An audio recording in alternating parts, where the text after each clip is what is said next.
Bismillahirrahmanirrahim. Alhamdulillah wassalatu wassalamu ala Rasulillah wa ala alihi wa sahbihi wa mawalah wa la hawla wa la quwwata illa billah. Amma ba'd. Jamaah dimuliakan oleh Allah Subhanahu wa taala, masih melanjutkan membaca kitab Thalathatul Usul li Syekh Muhammad Ad-Dar'i rahimahullahu taala dengan melihat penjelasan dari beliau Syekh Shalih ibn Hamad al-Utsaimin hafidhahullahu ta'ala.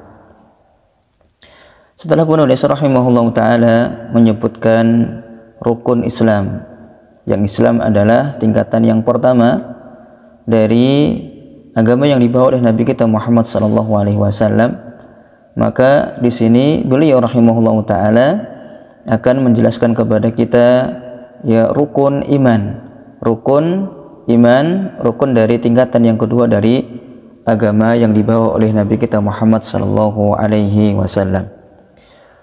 Beliau rahimahullahu taala mengatakan al-martabatus tsaniyah, tingkatan yang kedua dari tingkatan-tingkatan dalam agama kita, agama Islam, al-imanu, iman. Iman jami'ah dimiliki oleh Subhanahu wa taala memiliki dua makna sebagaimana dijelaskan oleh beliau Syekh Shalih ibn Hamad al-Utsaimin hafidhahullah. Yang pertama adalah makna am dan yang kedua adalah makna khas. Nah, iman dengan makna yang umum adalah ad-dinul ladzi bu'itsa bihi Muhammad sallallahu alaihi wasallam, berarti agama yang dengannya Nabi kita Muhammad sallallahu alaihi wasallam diutus. Ya, agama yang dibawa oleh Nabi kita Muhammad sallallahu alaihi wasallam. Fa innahu yusamma imanan, maka ya dia juga disebut dengan iman. Adapun iman dengan makna yang khas, makna yang khusus adalah al-i'tiqadatul batinah, i'tiqad, keyakinan batin. Wa hadha huwal maqsud idza qurinal imanu bil islami wal ihsan, dan inilah yang dimaksud apabila iman digandengkan dengan Islam dan ihsan. Baik. Jadi kalau iman itu berdiri sendiri, ya, kalau iman itu berdiri sendiri, maka yang dimaksud dengannya adalah agama yang dibawa oleh Nabi kita Muhammad sallallahu alaihi wasallam. Maka masuk di dalamnya Islam dan ihsan. Tapi jika iman itu digandengkan dengan Islam dan ihsan, maka yang dimaksud dengan iman adalah al-i'tiqadatul batinah, keyakinan batin. Lalu penulis rahimahullahu taala melanjutkan wa huwa bid'un wa sab'una syu'bah, dan iman ini ada 70 sekian cabang. A'laha, cabang yang paling tinggi, qaulu la ilaha illallah, ucapan la ilaha illallah. Wa adnaha imatatul adza 'anit thariq, dan tingkatan yang paling rendah adalah menyingkirkan gangguan dari jalan. Wal haya'u syu'batun minal iman, dan malu adalah bagian dari iman. Ya, di antara cabang dari iman. Beliau hafidhahu ta'ala menjelaskan para ulama berbeda pendapat tentang jumlah cabang iman dengan perbedaan lafadz pada sahihain, Sahih Bukhari dan Sahih Muslim.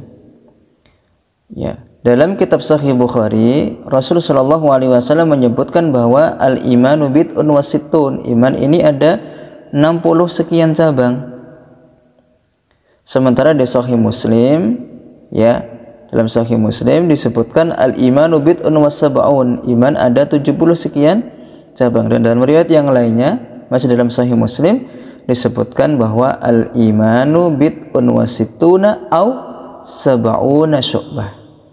Iman ini ada 60 sekian cabang atau 70 sekian cabang.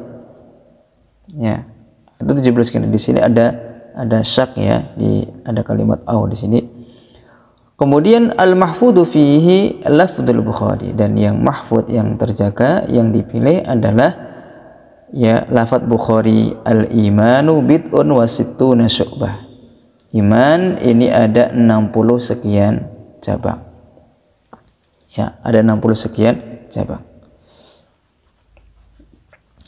Dan cabang-cabang keimanan ini, diantaranya ada yang berupa qauli, berupa ucapan. Kaqauli la ilaha illallah, seperti ucapan la ilaha illallah. Ada yang juga berupa amali, perbuatan, amal. Kaimatatul adza anit tariq, seperti menyingkirkan gangguan dari jalan. Dan ada yang sifatnya qalbi, ya, qalbi amal hati, kal haya, seperti malu, seperti malu. Dan tiga-tiganya ini qauli, ya, amali dan qalbi, semuanya disebutkan dalam hadis yang sama, menunjukkan bahwa iman itu mencakup ucapan, perbuatan, dan amal hati, keyakinan yang ada dalam hati. Ya, oleh karenanya, ya, para ulama menyebutkan bahwa iman itu adalah khamsununat, ya, khamsununat, ya,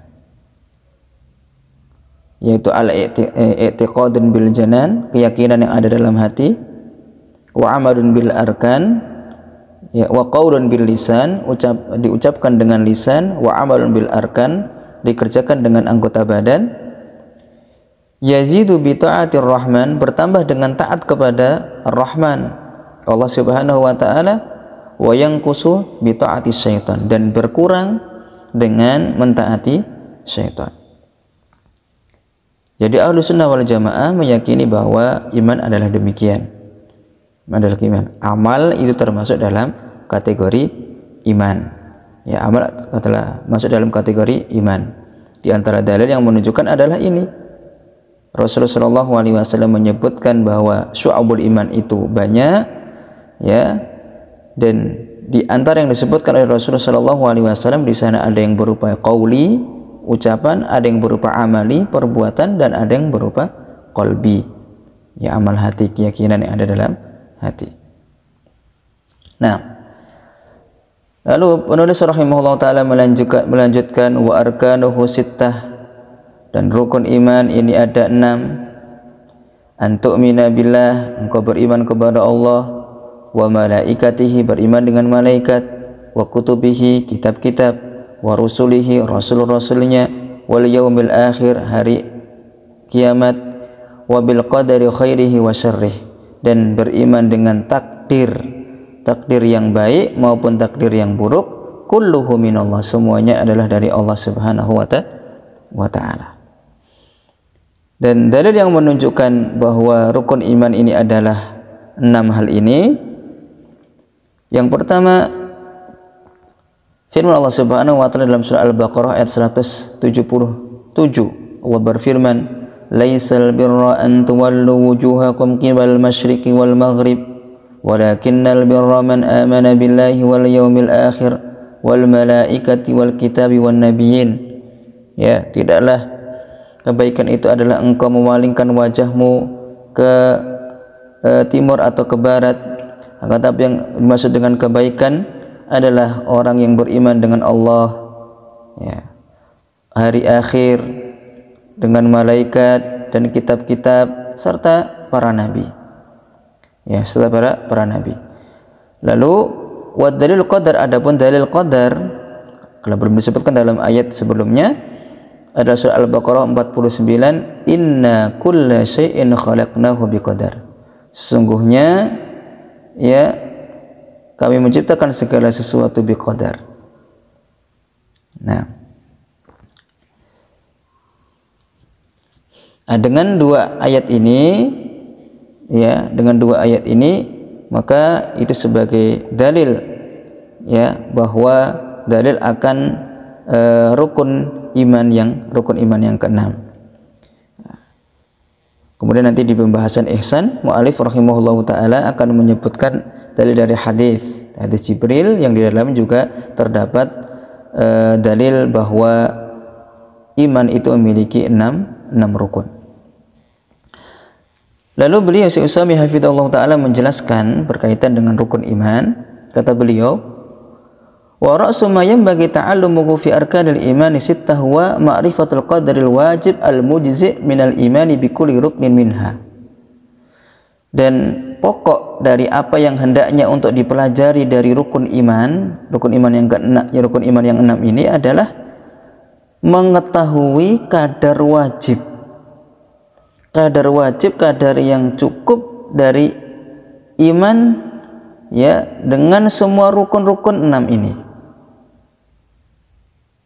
Ya. Jadi pokok dari sesuatu yang hendaknya untuk dipelajari dalam rukun iman yang telah kita baca tadi adalah kita mengetahui kadar wajib, kadar minimal yang harus dimiliki oleh seorang hamba, yang harus diimani oleh seorang hamba dari setiap rukun-rukun yang ada. Ya. Karena kadar yang wajib ini tidak boleh bagi seorang hamba untuk jahil, untuk tidak mengetahui, ya, untuk tidak mengetahui. Setiap hamba harus beriman, harus yakin, memiliki keimanan dengan kadar minimal, kadar wajib dari setiap rukun yang ada.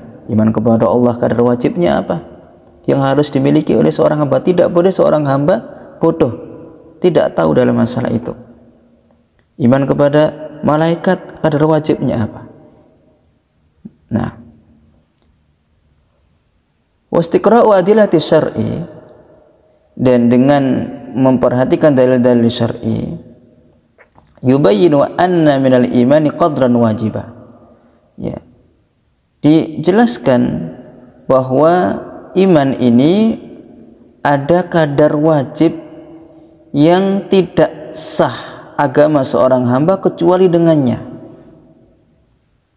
Ya, yang tidak sah agama seorang hamba kecuali dengannya, kecuali dengan kadar wajib tersebut.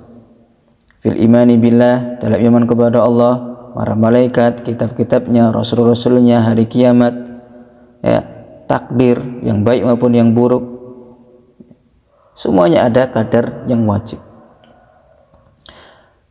Apa kadar wajib dari setiap rukun yang ada? Kata beliau hafizahullah ta'ala, fal qadrul wajib al mujzi' minal imani billahi huwa, kadar yang wajib dari iman kepada Allah Subhanahu wa taala adalah al imanu bi wujudihi rabba mustahiqqan lil ibadah lahul asmaul husna was sifatul ula. Kadar yang wajib dari beriman kepada Allah adalah beriman dengan keberadaannya, dengan wujudnya, wujud Allah Subhanahu wa taala. Rabban sebagai Rabb, mustahiqqan al-ibadah, yang berhak untuk diibadahi, lahul asmaul husna wa sifatul ula. Dia Allah Subhanahu wa taala memiliki nama-nama yang husna dan sifat-sifat yang tinggi. Ini kadar yang wajib. Jadi kadar yang wajib dari beriman kepada Allah Subhanahu wa taala adalah kita beriman bahwasanya Allah Subhanahu wa taala itu ada, maujud. Allah Subhanahu wa taala adalah Rabb. Adalah Rabb yang mengatur alam semesta ini, yang menciptakan seluruh alam semesta ini, yang memiliki seluruh alam semesta ini.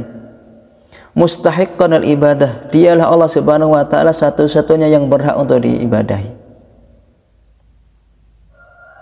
Kemudian kita beriman bahwasanya Allah memiliki nama-nama yang husna dan sifat-sifat yang tinggi sesuai dengan yang dikhabarkan oleh Allah dan Rasulnya Shallallahu Alaihi Wasallam. Adapun kadar yang wajib dari beriman kepada para malaikat adalah al-imanu bi annahum khalqun min khalqillah, beriman bahwasanya mereka para malaikat adalah makhluk dari makhluk-makhluk Allah Subhanahu wa taala. Wa anna minhum man yanzilu bil wahyi 'alal anbiya'i bi amrillah, dan bahwasanya di antara mereka ada malaikat yang turun membawa wahyu kepada para nabi dengan perintah Allah Subhanahu wa taala. Ini kadar yang wajib dari beriman kepada para malaikat. Beriman bahwasanya malaikat adalah makhluk Allah. Makhluk dari makhluk Allah Subhanahu wa taala.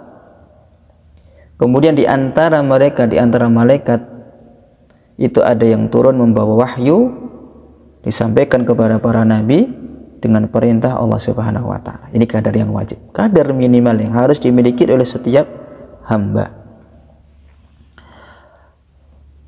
Adapun kadar yang wajib dari beriman kepada kitab-kitab adalah al-iman, beriman bi anna Allah anzala ala man syaa min ar-rusuli kutuban ya kalamuhu azza wa jalla liyahkumu bainan nas fi ma ikhtalafu fihi wa kulluha mansukhatun bil Qur'an. Beriman bahwasanya Allah Subhanahu wa taala menurunkan kepada orang yang Allah kehendaki dari para rasul kitab-kitab. Yang kitab-kitab tersebut adalah kalamuhu, kalam Allah Subhanahu wa taala. Liyahkumu bainan nas, untuk memberikan hukum ya di antara manusia fi makhtalafu, di dalam apa yang mereka perselisihkan. Kulluha mansukhatun, dan semuanya, semua kitab-kitab yang telah diturunkan oleh Allah Subhanahu wa taala kepada para rasul, mansukhatun, telah dihapus bil Quran, dengan Al-Quran. Ini kadar iman dengan kitab. Kita beriman bahwasanya Allah Subhanahu wa taala menurunkan kepada manusia yang Allah kehendaki dari para rasul kitab-kitab. Dan kita beriman bahwasanya kitab-kitab tersebut adalah kalamullah. Adalah kalamullah. Kalam Allah Subhanahu wa taala, bukan makhluk. Untuk apa? Liyahkumu bainan nas, untuk menjadi solusi, untuk memberikan hukum apa yang diperselisihkan oleh manusia. Dan semua kitab-kitab yang ada yang telah diturunkan oleh Allah Subhanahu wa taala mansukhah, dihapus dengan Al-Qur'an. Jadi syariat-syariat sebelumnya itu dihapus dengan Al-Qur'an. Nah, kemudian kadar yang wajib ya dari beriman kepada para rasul adalah al-imanu bi anna Allah arsala ilan nasi rusulan minhum liya'muruhum bi ibadatillah wa anna khatamahum huwa Muhammadun sallallahu alaihi wasallam. Beriman bahwasanya Allah Subhanahu wa taala mengutus kepada manusia rasul-rasul minhum, dari mereka. Jadi rasul-rasul yang diutus oleh Allah Subhanahu wa taala adalah minhum, dari kalangan manusia. Untuk apa? Liya'muruhum, untuk memerintahkan mereka manusia bi ibadatillah, beribadah kepada Allah Subhanahu wa taala. Wa anna khatamahum huwa Muhammadun sallallahu alaihi wasallam, dan penutup mereka para rasul adalah Muhammad sallallahu alaihi wasallam, nabi kita Muhammad sallallahu alaihi wasallam.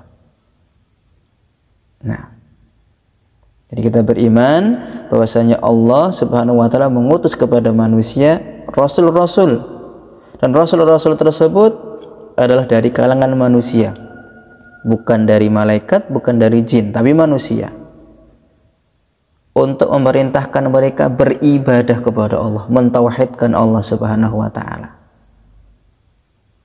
Dan penutup mereka para nabi, para rasul adalah Nabi Muhammad SAW. Sehingga kita yakin tidak ada nabi setelah nabi kita Muhammad SAW. Jika ada orang yang mengaku sebagai nabi setelah nabi kita Muhammad SAW, maka kita bisa secara tegas mendustakannya. Karena kita beriman bahwasanya khatamahum, penutup mereka para nabi, para rasul adalah nabi kita Muhammad sallallahu alaihi wasallam. Baik. Kemudian kadar yang wajib dari beriman kepada hari akhir adalah al-imanu bil ba'tsi, beriman dengan hari kebangkitan. Fi yaumin azim, pada hari yang agung, yaitu hari kiamat. Untuk apa dibangkitkan? limujazatil khalqi, untuk membalas makhluk.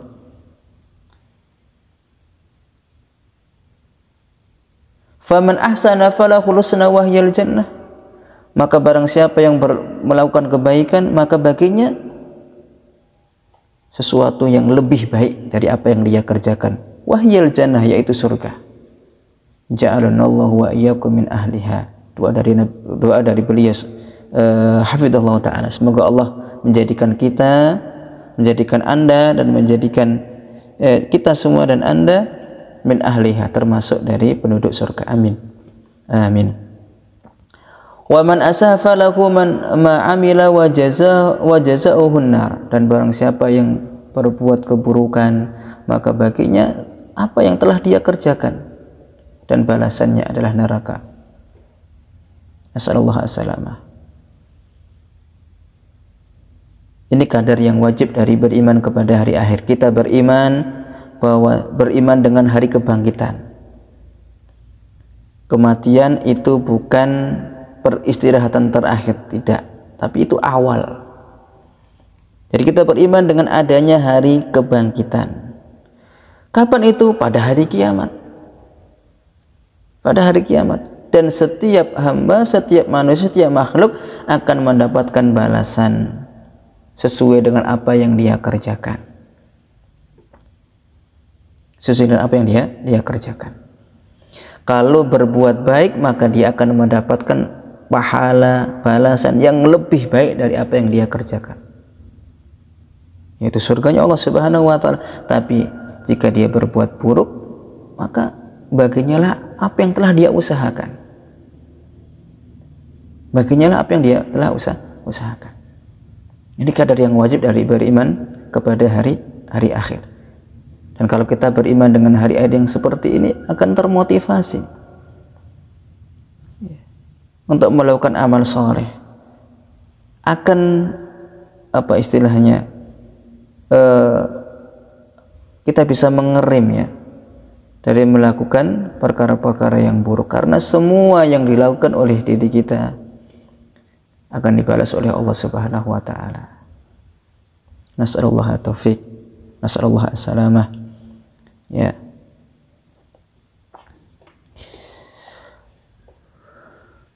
Wal qadrul wajib al-mujzi' minal imani bil qadar. Adapun kadar yang wajib dari beriman kepada takdir adalah al-imanu bi anna Allah qaddara kulla syai' min khairin wa syarrin azala wa la yakunu syai'un illa bi masyiatihi wa khalqihi. Beriman bahwasanya Allah Subhanahu wa taala telah menakdirkan segala sesuatu yang baik maupun yang buruk, telah ditakdirkan oleh Allah Subhanahu wa taala semuanya. Sudah tercatat di Lauhul Mahfuz 50.000 tahun sebelum Allah Subhanahu wa taala menciptakan ya langit dan bumi. Allah sudah menuliskan semua takdir-takdir, ya, takdir yang baik ya maupun takdir buruk telah ditakdirkan, telah ditulis oleh Allah Subhanahu wa taala.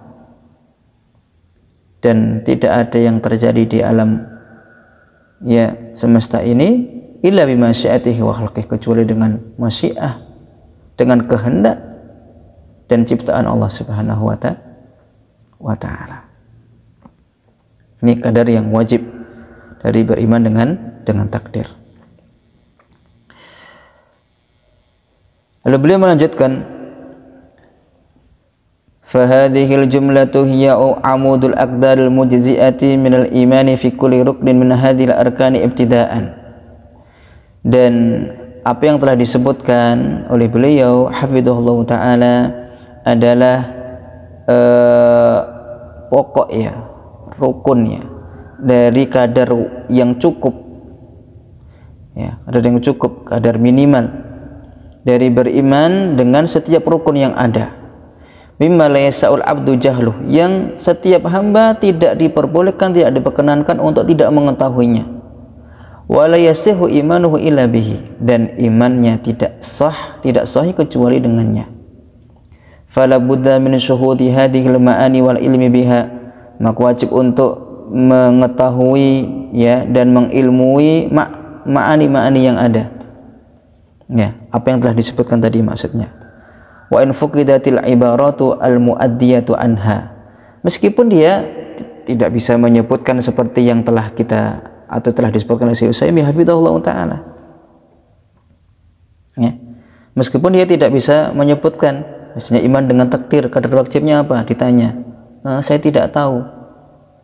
Tapi ketika ditanya, antum beriman bahwa Anda beriman bahwa Allah itu ada? Ya, saya beriman. Anda beriman bahwasanya Allah yang menciptakan, yang memberi rezeki, yang mengatur alam semesta ini, yang memiliki alam semesta ini? Ya, saya beriman dengan itu. Ya, Anda beriman bahwa Allah adalah satu-satunya yang berhak untuk diibadahi? Saya beriman dengan hal itu. Anda beriman bahwasanya Allah memiliki nama-nama yang husna dan sifat-sifat yang tinggi? Ya, saya beriman dengan hal tersebut. Kalau dia beriman dengan hal itu semuanya, meskipun dia tidak bisa menyebutkan, kalau ditanya apa kadar minimal iman kepada Allah, maka imannya sah, imannya sahih. Begitu juga dengan iman dengan malaikat. Begitu dengan iman dengan malaikat. Anda beriman bahwa dengan malaikat? Beriman. Bagaimana iman antum?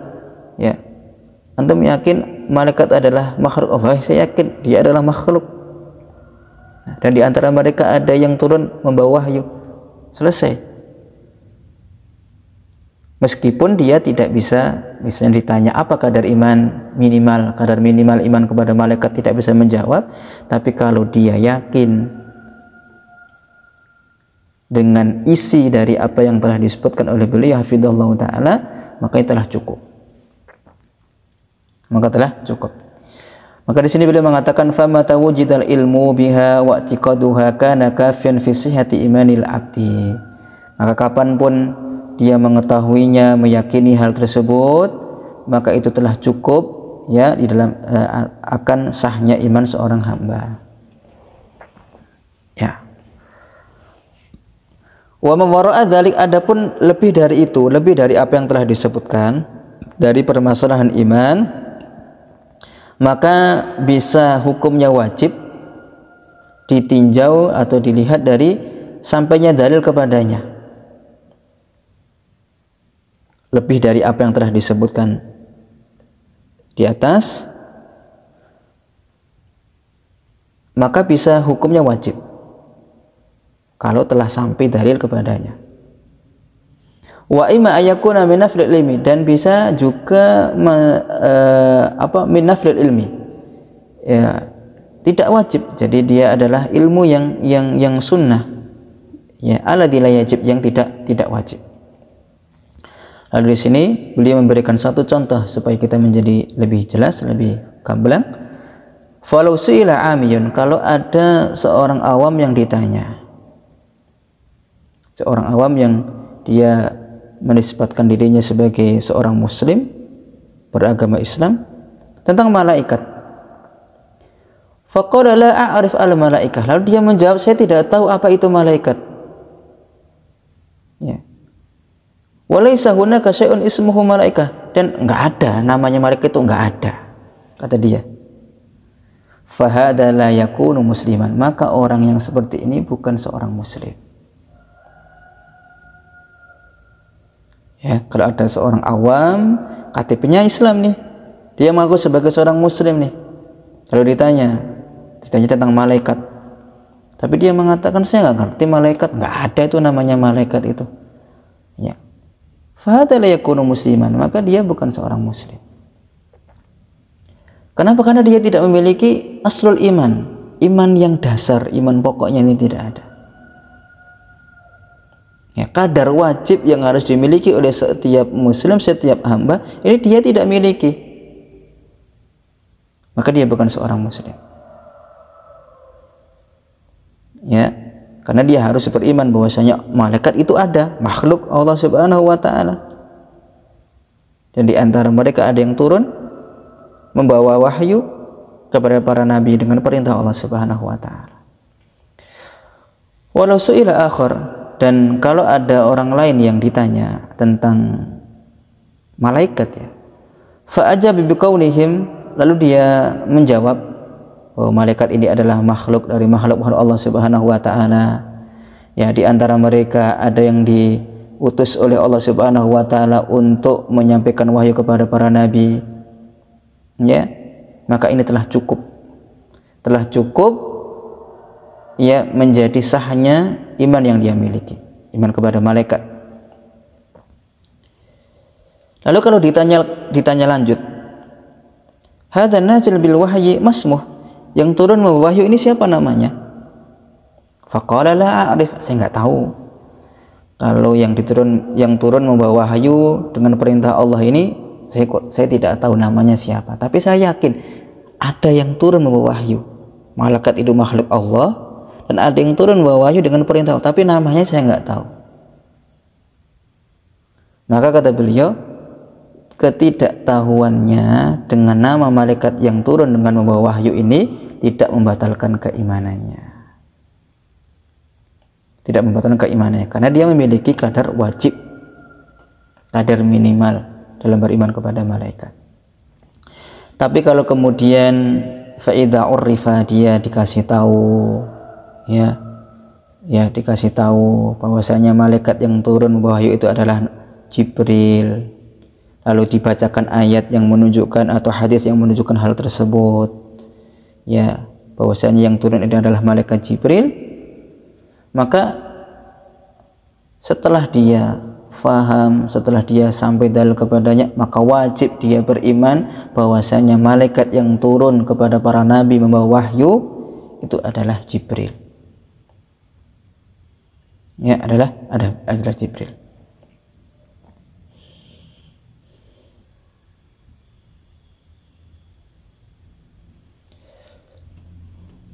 Kemudian kalau kemudian ada seorang awam yang ditanya tentang malaikat, lalu dia menjawab dengan apa yang telah lalu, ya, malaikat adalah makhluk Allah Subhanahu wa taala, di antara mereka ada yang turun membawa wahyu dan dia adalah malaikat Jibril, yang namanya adalah malaikat Jibril, ya. Lalu ditanya tentang Jibril, apakah malaikat Jibril yang turun summa su'ila ba'du, ya, dia ditanya siapa yang turun, ya malaikat Jibril. Tayyib, ya, lalu dia kembali ditanya setelah itu, ya, dengan pertanyaan yang lebih dakik, yang lebih lebih dalam lagi, apakah Jibril meninggal, apa Jibril wafat ataukah tidak. Kemudian kalau dia itu meninggal, Jibril itu meninggal, kapan meninggalnya? Apakah sebelum Israfil atau setelahnya? Lalu dia ditanya, saya nggak tahu. Ya, dia menjawab, la a'rif hadhil masalah, saya tidak terfaham dengan masalah ini. Ya, maka ini juga ketidaktahuannya tidak membatalkan keimanannya dan bahkan tidak mengurangi keimanannya, karena ini masuk dalam nafril ilmi, ilmu yang sifatnya adalah sunnah. Kemudian dipaparkan perbedaan pendapat dengan para ulama, ya, perbedaan pendapat kalau Jibril ini seperti ini, pendapat para ulama ini. Kemudian setelah dia mendengar dengan sesama tetap nggak paham, maka ketidakfahamannya, ketidaktahuannya dengan masalah yang seperti ini tidak menciderai keimanan yang dia miliki, tidak juga menguranginya. Ini kadar yang wajib di dalam beriman dengan 6 rukun iman yang ada. 6 rukun iman yang ada, dan ini adalah sesuatu yang amat sangat penting, kata beliau. Sesuatu yang sangat penting, kata beliau, hafizahullahu ta'ala. Maka ya, ketika kita mengajarkan rukun iman, hendaknya kita sampaikan kadar-kadar yang wajib ini, ya. Kalau kita sudah meyakini, mengimani kadar-kadar yang wajib ini, maka alhamdulillah. Tapi kalau ternyata di sana ada seorang hamba, seorang muslim yang belum mengimani kadar yang wajib ini, kemudian ketika kita ajarkan lalu dia beriman, maka alhamdulillah, ya, alhamdulillah, maka keimanannya adalah keimanan yang, ya, sabit. Ya, jadi imannya adalah iman yang sabit. Wallahu a'lam bishawab. Demikian yang bisa kita baca, semoga menjadi ilmu yang bermanfaat. Ada banyak datangnya dari Allah Subhanahu wa taala. Subhanaka wa bihamdika asyhadu an la ilaha illa anta astaghfiruka wa atubu ilaik. Wassalamualaikum warahmatullahi wabarakatuh. Wassalamualaikum warahmatullahi wabarakatuh.